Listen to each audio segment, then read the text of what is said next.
Okay, guys, so today we're going to be talking about how we get from the beginning of World War I, we have the July crisis, the assassination of Franz Ferdinand. So how does this war actually start, and how does it end up in the stalemate that becomes really typical of World War I and kind of the thing that we remember it for? The trench warfare, the lack of mobility on both sides. How do we end up there, and why? So to start, how do we get to this stalemate? So in August of 1914, the two opposing sides are making plans for what they want the war to look like and how they think it will happen. So military strategy at this time was focused on a war of movement. They believed that you were better off being the one to attack. So they thought that the offense, the attacking country, would have the advantage, and that if you were the one to attack first, that you would be more likely to win the war.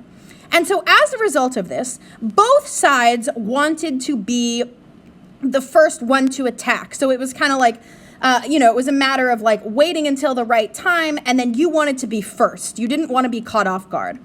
And so what we're going to be looking at are France and Germany and their different plans. So if we look at the map over on the right, you can see that France and Germany share a border, and that's where kind of the initial conflict is going to take place. So even though this war started out as being between Austria, Hungary, and Serbia, the first action is actually going to be taking place between Germany and France.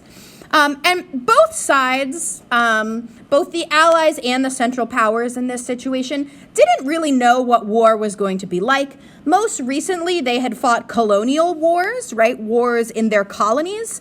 But the wars in their colonies were very different because the wars in their colonies were generally against enemies who were far less prepared, had far weaker weapons or sometimes no weapons at all. And so the Europeans had a huge advantage. So now we're seeing a war of Europeans against Europeans, and that's going to be very different. So the first plan that we're going to look at is Germany's Schlieffen Plan. It's pronounced Schlieffen, the Schlieffen Plan. So the Schlieffen Plan, as you can imagine, is an offensive plan, right? The belief that it's best to attack first. And the Schlieffen Plan is based on mobilization rates. So if you remember from our vocabulary from the beginning of this unit, mobilization is getting your army ready for war. So mobilization rates is how quickly can you get your army up and ready to fight a war. So Germany's plan is based on who's going to be ready for war the fastest. And Germany is really thinking that they don't want to fight a two-front war, right? They want to avoid having to fight Russia on their eastern front and France and later Britain on their western front at the same time. Because if Germany has to fight on both fronts, on both sides of their country at the same time, they're going to have to split their soldiers up, which means that they're only going to have half of their army at any time against another country's full army. And, half of Germany's army is still going to be really good, but it's probably not good enough to defeat other countries and sometimes multiple countries' full armies. So Germany's plan is all about how can we avoid having to fight France and Russia at the same time. So they look at the mobilization rates and are here in this little chart on the screen. So Germany and France can both be ready to mobilize, can both have their armies ready in about 2 weeks. So by the time Germany is ready, France is also going to be just about ready. And remember, they think that the offense has the advantage. So Germany wants to go really fast. They want to get their army ready for war, and they are going to fight France first. So they're going to take their army, they're going to put it on the western front with France, and they're going to get ready to go.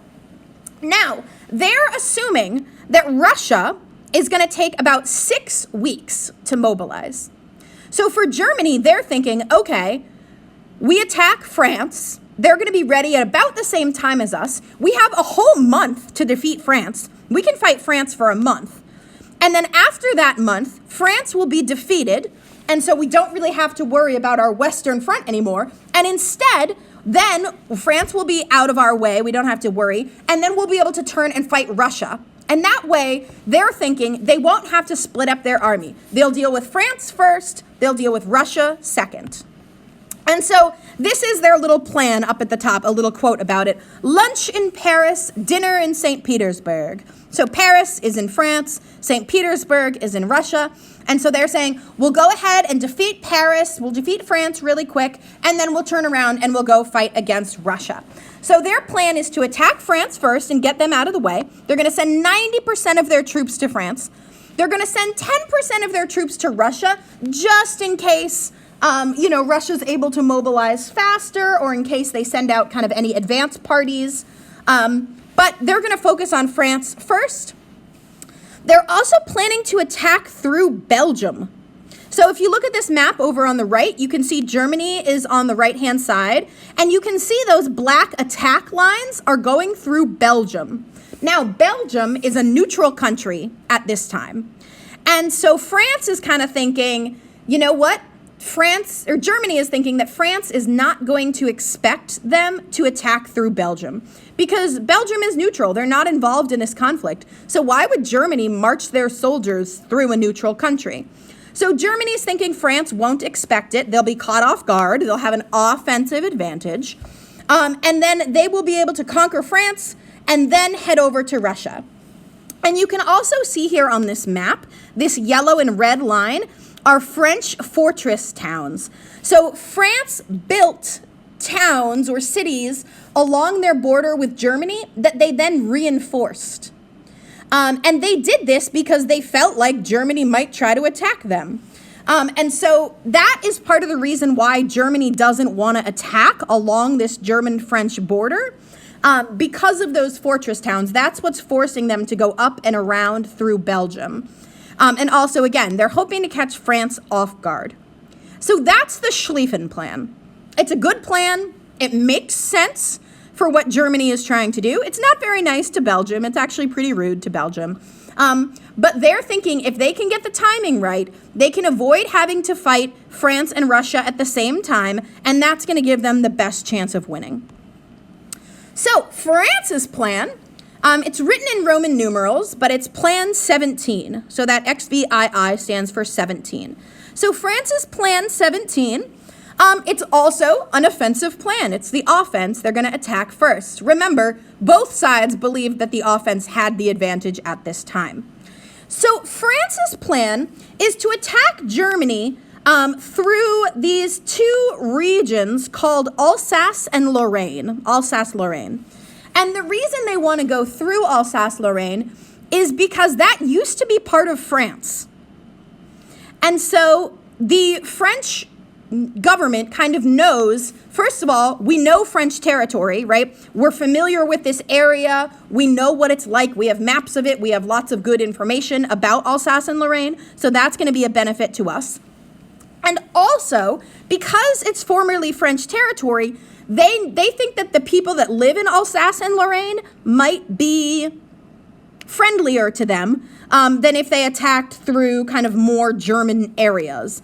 And so that's why France decides to go through Alsace-Lorraine. You can see those little, what are those, hexagons? Hexagons that are blue and brown. Those are fortified towns, right? So we talked about that yellow and red line on the previous map that showed us why Germany didn't want to go through there. You can see all of them here along this border. And then you can also see some that are in the German side as well. So Germany has some fortified towns as well. But you can see that France has a lot of them along that border with Germany, just in case something happens. And you can see Belgium has some of them as well. So in Plan 17, France is not expecting Germany to come through Belgium. So that is going to be kind of a difficult part of this, is that France is not going to be expecting Germany to come through Belgium.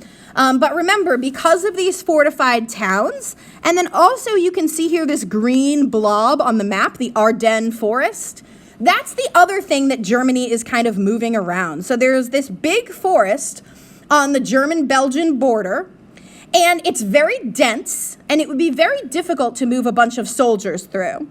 So Germany's other plan, the other reason that they're going through Belgium, is because they want to avoid going through the Ardennes. They're saying, you know what, if we have to march our men through the Ardennes forest, it's going to take us a really long time. It's going to be really slow. There aren't roads. We're not going to be able to use vehicles. So that's another reason why Germany decides to go up and around through Belgium. And again, France isn't expecting them to come through Belgium because Belgium is a neutral country, and why would you make an enemy if you didn't have to? Germany's like, we don't care, we love enemies. So how does it happen? As you can imagine, these two plans kind of collide. They both end up doing them at the same time, and it's kind of a mess. So if you look here at this map, the blue, kind of the navy blue arrows are the French advance. So France does exactly what it planned to do, which is it attacks Germany through Alsace-Lorraine, and it pushes into Germany. And then Germany does exactly what its plan said. It goes and it moves its army, it attacks through Belgium, and it sweeps around into France. Now, if you look at the length of these arrows, you can think about which of these advances was more successful, who covers more territory, who is in a more vulnerable spot. Think about it for a second. If you guessed Germany covers more territory and France is in a vulnerable spot, you are correct. The German advance is huge. Their army is powerful. They get all the way into France. And you can see that the French advance gets kind of into Germany, but not really that far. And you can also see that the Germans have really invaded pretty far into French territory. And so this is putting France in a really difficult position because they are surrounded and the German army is now coming up behind them. So if you can picture, they have Germany over here on the right-hand side. The German army has swooped around and now is approaching them from the back. So at this rate, the French army is cornered. They're trapped between Germany and the German forces that have gotten behind them. So if you know anything about military strategy, if your enemy is behind you, that is very, very dangerous because you're trapped, you're enclosed, and all they have to do is kind of tighten the noose around you and close in on you, and then you're done. So this is very, very, very bad for France. Very, very, very bad. But they get saved from this terrible fate, which was kind of losing right away. And they are saved by Russian mobilization. So Russia manages to mobilize faster than the predicted 6 weeks. So remember, Germany's plan was to defeat France, and then once France was defeated, then they would turn around and fight Russia. And honestly, before Russian mobilization, it looked like they were going to be able to do it, that they were going to be able to defeat France in 4 to 6 weeks and then turn their attention to Russia. They were actually doing it. They were doing a good job. But Russia manages to mobilize faster than those 6 weeks, and this causes Germany, so if you look at this map over here, at first, the German army is kind of focused on this left-hand side, that border with France, and they're not really worried about Russia. But now that the Russian army has mobilized faster, now they're having to split their troops. They can't leave their eastern front, their border with Russia, undefended, because if they do, Russia is going to be able to invade really, really far into Germany. And Germany doesn't want them to get any more of their territory. So this is the two-front war that Germany was worried about. Because even though they are right on the verge of defeating France, they truly are very close to defeating France, they have to now pull a bunch of their troops out of France and send them over to the eastern front to help them fight off Russia. So this is what saves France. Russia saves France. They mobilize a little bit early, and this messes up all of Germany's plans because now Germany is going to have to fight a two-front war. So what we see in terms of important events is the first Battle of the Marne. So this is what we see as kind of the result of Russian mobilization. So Germany has to end up pulling back from their advances. They end up having to give up a lot of the territory that they gained because they have to move a bunch of their troops over to fight against Russia. So you can see this dashed line on this map shows you how far the Germans got into France. And you can see they're not actually that far from Paris. And generally, when you capture a country's capital, that usually means that you've taken it over. So the Germans weren't actually that far from capturing Paris, but because they end up having to move their troops to go and fight against Russia, they lose ground. And so this solid red line that you see going through here, that's where they kind of end up. And this is where they kind of dig in, because this is where they're going to fight from for a while. And so this first Battle of the Marne kind of sets up, and the Marne is the name of a river. You can see it's down here on the kind of lower part of the map in the middle. The Marne is the name of the river, and so the Battle of the Marne is kind of where things start to get settled. This is where that stalemate is going to start to come in, because now you have the French army fighting against half of the German army, and they're pretty well matched.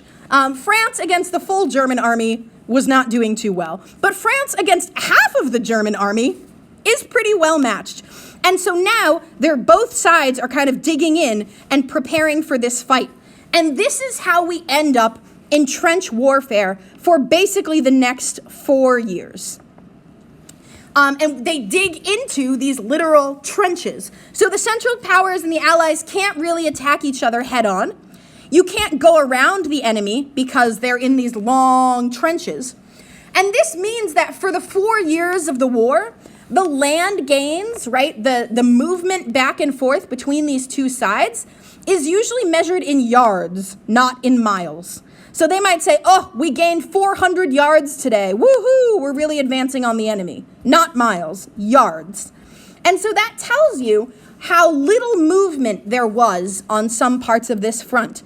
That literally you would have soldiers moving yards and being excited about it, not miles. In a normal war, you'd be like, oh, we covered 20 miles today, yay. And now it's like, oh, we covered, 400 yards, yippee. So what we're going to do next is look at some images of trench warfare and kind of explore what life was like in the trenches. So we're going to start off with some images, and then I'm going to give you some information later on. So as I'm describing it, you want to make sure that you're looking at these images and making some observations about what you see in the pictures. So this is the first image. So take a second to look at it. And what do you see happening? What's the setup of the trench looking like? And I will tell you that this guy that's standing up here, that's touching the other guy, he is shaving his face. He's a barber. And he is, shaving this other guy's face. So think about, is this a trench that's near the front lines, or is this a trench that's maybe further back? Does this trench look like it's one that is going to get attacked, or that's maybe under constant fire or bombing? And how sturdy do you think this trench looks, this barbershop trench that we're seeing? All right. Here's another image of people in the trenches. So think about, how is this trench different from that trench that we saw before? What do you think the purpose of this trench is? Does this look like one that you live in? Or might this one be for a different purpose? And if so, what do you think that purpose is? And what do you notice that they're doing? All right, here is another image of a trench. So this one, we're kind of looking down into it. This is a Russian trench. We're looking down into it. So you can see up on the top here, you've got a board across the top, and you can see that their guns are up on it. And then these guys are kind of huddled down into it. You can see some of them have blankets, some of them are smoking, one of them's reading a newspaper. So again, think about how this trench is different from the previous ones. What do we notice? What do we see in terms of what's happening in this trench that's different from the other ones? All right, here is yet another image of life in the trenches. So again, notice how this trench is different from some of the other ones. You can tell it's certainly much better built and much more fortified. And I will tell you that what these men are doing is they are delousing their clothes. So they've taken their shirts off and they're picking lice out of them. So there are lice in the trenches. And so periodically they would go and delouse their clothes. They would go through and they'd pick off the lice to try to, prevent them from living on them all the time. So think about what's different about this trench. How does it look different? What might the purpose be? Where might it be located? And then here's another one. So what type of trench are these guys in? It's actually kind of even hard to see that they're in a trench. But think about where these guys might be on the battlefield. Where might these guys be located? Are they near the enemy? Are they far away from the enemy? Does this look like a trench that was, built over the course of weeks or months, that was fortified and supported? Or does this look like the kind of thing that you maybe sneak out in the night and you dig it really quick, knowing that you're going to want to go back the next day and set up a machine gun in it so that you can shoot some people? Something to think about. And then what we can see here is one of the innovations, one of the new inventions that they made to try to get out of trench warfare, which is the tank. So for those of you who are familiar with the World Wars, you will know that World War II uses tanks extensively. There are tons and tons and tons of tanks in World War II. But they're actually first invented in World War I as a way to try to break through the stalemate of trench warfare. Because when both sides are just stuck in the trenches, you're not really able to fight very much, you're not really able to make any change, and that just means that the war drags on. And we'll talk a little bit more about tanks a little bit later when we talk about technology. But you can see that this is kind of one of the ways that they were trying to break out of trench warfare.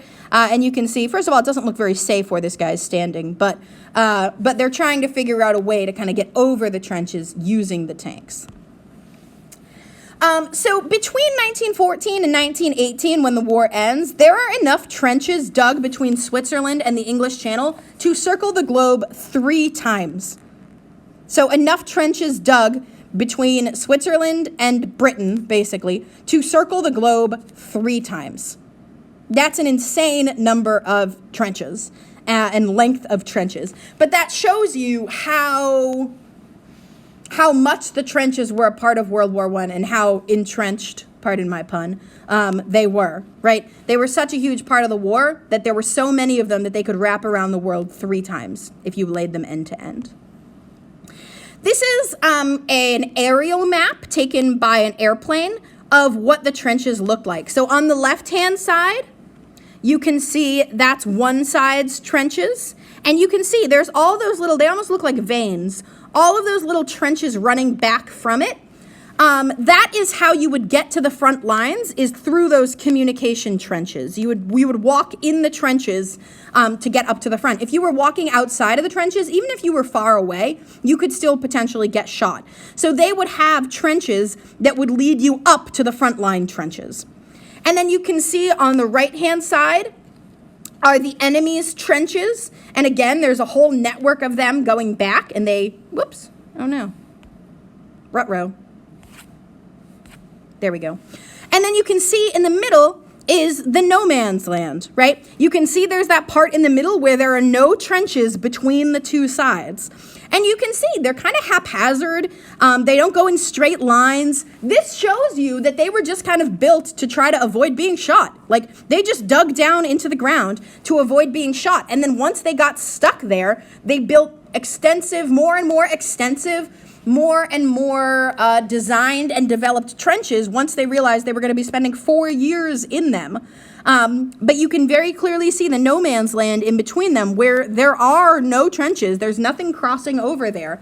And that would be the part that you wouldn't want to go into without, getting shot. So here is a picture of kind of the anatomy of a trench, or what the setup of it looks like. So we want to think about what are the purposes of some of the different features of the trench. So you can see on the left-hand side, they're pointing to which way the enemy would be. The enemy would be to the left, and that's where the no man's land would be. You would put barbed wire right in front of the trench that you were in. Think about what the purpose of that barbed wire would be. Why would you want barbed wire right there facing the enemy? You have a little parapet, a little elbow rest. The parapet is where you would rest your gun, and then the elbow rest is obviously where you'd rest your elbows. We see a little munition shelf. We see a little fire step.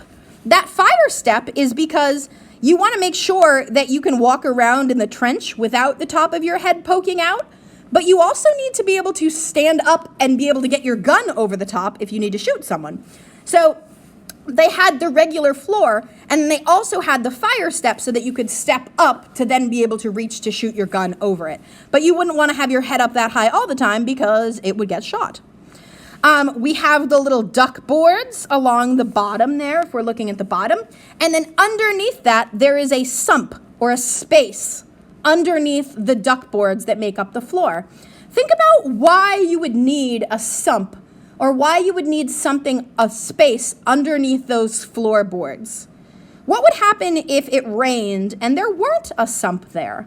What would the trenches be like? Something to think about. And then you also have a dugout down there in the corner, which is what you would hide in if bombs were dropped, right? You would want to be able to kind of hide underneath something. So that's what it might look like inside of a trench. And all of these miles and miles of trenches that wrapped around the world 3 times, would be built by hand. So you can think about the amount of time that it would have taken to develop these and to kind of make them livable. Now, granted, the soldiers weren't fighting that much, so they did have plenty of time to build trenches because they didn't really engage with their enemies as often. But something to think about. And then this is what the anatomy of a trench looks like kind of from the outside. So in that bottom right corner, we can see the barbed wire. You can see the sandbags along the top to try to prevent the trench from collapsing. Over on the left-hand side, you can see the fire step that you would step up on to see over the top.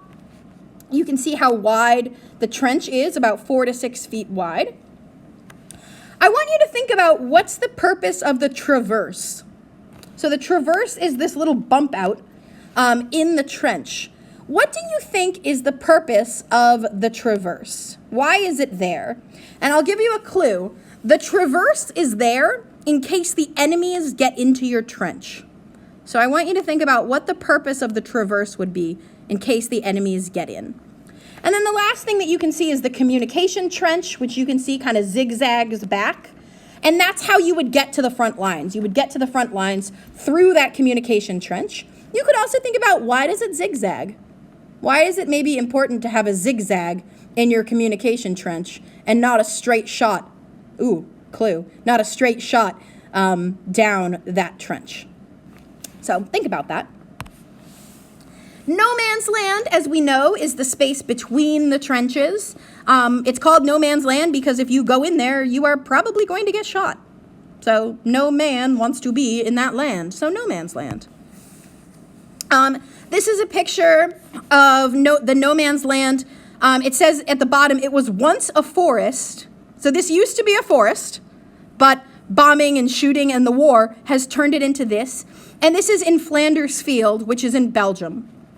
So this used to be a forest in Belgium, and it is a photograph of what the no man's land looked like after all of the shooting and bombing of World War I. So you can see a huge change. In the no man's land, if you died there, people who died in no man's land, their bodies were not usually recovered. Their bodies wouldn't be brought back to their side because it would be dangerous to go and get those bodies. And so if you happen to die in no man's land, you would, you would die there. And you can see the label on the bottom of this image says the battlefield after a Canadian charge. A Canadian charge. So if we're thinking about the World War, Canada is part of the British Empire. And so Canada sends soldiers to fight with the British, which would be with the Allies. So this is after a Canadian charge. And you can see there are bodies here that just, aren't going to get recovered. So life in the trenches, what it would be like. So bombings and shellings, so shells are like a type of bomb, were happening that could bury people alive if the trench collapsed on you. While you were in it, while you were sleeping or something like that, you could be buried alive and you would want your friends to kind of know that you were there and help dig you out. There was a risk of being shot by a sniper for peeking over the edge of the trenches. So there were snipers whose job it was to just be looking at the opposite side's trenches, and if anything poked up or if anybody poked up, they would shoot. So that was very risky. There was infestation of massive rats, huge rats, that lived off of eating the dead bodies. And so these rats were very big because they were very well fed because there was a lot of dead bodies. There were lice, as we saw in that picture earlier that showed the delousing. And these lice could carry diseases, so that's why it was really important to get rid of them. Also, they were itchy and gross. And then there was also something called trench foot. So trench foot was a fungal infection that the soldiers would get because their feet were wet all the time. So even though we had those sumps, those spaces underneath the duck boards, they didn't really realize that until later on. And so at the beginning of the war, your feet would just be wet and muddy all the time. Because when it rains, all that rain is going to flow right into the trench because the trench is the lowest point. And so their feet would be wet and gross all the time. And so they would get these fungal infections that would often require amputation. And amputation is when you have to have your foot or part of your leg cut off. Because the infection would be so bad. Now, later on, they did kind of figure out better ways to set up the trenches so that people's feet weren't wet all the time. But trench foot was really dangerous and hurt a lot of people, even though, they weren't really hurt in the war. They were hurt by the conditions of the war, like living in the trenches. So what would a schedule look like if you were a soldier during World War I? So typically, your battalion would be expected to serve some time on the front lines. So you wouldn't be there all the time. But your group would spend a couple days to a week to multiple weeks, depending on how many people there were around, up on the front lines, which means you would be in those front trenches facing the enemies. Then, after that, you would get a time period that you would spend in support, which would be kind of those medium trenches. Not too far away, you would still be called upon to support if the enemy kind of launched an attack or something. But you wouldn't be on the front lines. You wouldn't be as vigilant or as, on alert. You would be spending some time in kind of that middle range doing support. And then you would get some time in reserve where you're pretty far away, and then you would get a period of rest. The rest periods were pretty short, depending on where you were, because, it kind of depended on how many soldiers there were in your area, how much rest you got, how much time you spent on the fronts. So the cycle, and then after you finished your rest, you would go back to the front. So the most rested soldiers are going to be on the very front lines, and then you're going to work your way back as you get more tired, and then you're going to move back to the front after you've rested. So the challenge was that really the whole cycle depended on how many people there were around and how dangerous your area of the front was. Sometimes you might be at rest, but if an attack happens or something, you might be pulled back up to the front lines. You might be in an area where there isn't a lot of support or reinforcement, and so you might be forced to stay on the front lines for longer, for weeks and weeks and weeks at a time, if you're in a busy area or if there aren't a lot of relief soldiers nearby to kind of do that cycle with you. So what was life like in the trenches? So there were often truces called around meal times because it would be very difficult to move all of the food that was needed up to the frontline soldiers. And so sometimes both sides would agree to a truce around meal times. so that the wagons that would deliver the food could get to the soldiers without being attacked. Now, that didn't happen everywhere, but there were a lot of places on the front that were pretty quiet and where the sides weren't necessarily like actively fighting each other all the time. And so these kinds of truces were not unusual. You might have heard of the famous Christmas truce, where the soldiers from both sides got up out of their trenches and ate together and sang Christmas carols together and kicked soccer balls around together. So there were parts of the front lines that were very contentious, where they were fighting a lot. And there were other parts where they were still fighting, but they were relatively peaceful, or they weren't actively shooting at each other all the time. And so sometimes we would have these truces, because at the end of the day, they're all just regular people in the trenches.